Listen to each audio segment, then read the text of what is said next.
আসসালামু আলাইকুম রহমতুল্লাহ বরকাত। আপনারা সবাই কেমন আছেন? আলহামদুলিল্লাহ, আল্লাহর রহমতে আমি ভালো আছি।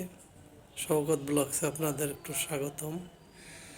ছোট একটু কথা বলার জন্য আসলাম। কোম্পানির চাকরি সূত্রে বিভিন্ন সময় বিভিন্ন ডিস্ট্রিক্টে যাতায়াত ছিল আমার, বা এখনও আছে কম বেশি। তো একটা জিনিস আমি মোটামুটি একটা কমন একটা জিনিস বুঝতে পারছি, মানে আপনারা কি বলবেন কমেন্টস করে জানাবেন আমার ভিডিওটা সামনে গেলে।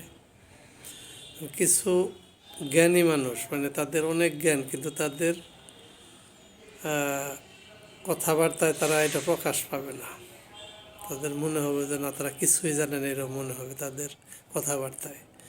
আর কিছু মানুষ আছে, তারা কিছু জানুক বা না জানুক নিজের অনেক জ্ঞানী পাবে।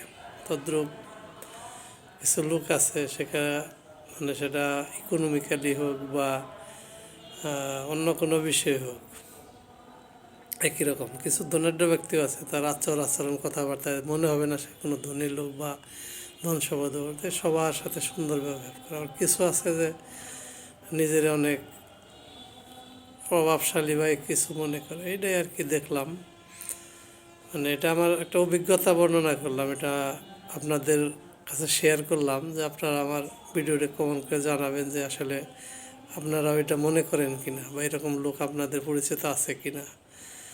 আমার ভিডিওটা বেশি বেশি দেখার জন্য অনুরোধ রইল, এবং সাবস্ক্রাইব করার জন্য অনুরোধ করে আজকের মতো এখানে শেষ করলাম। আসসালামু আলাইকুম রহমতুল্লাহ বরকাতুহু।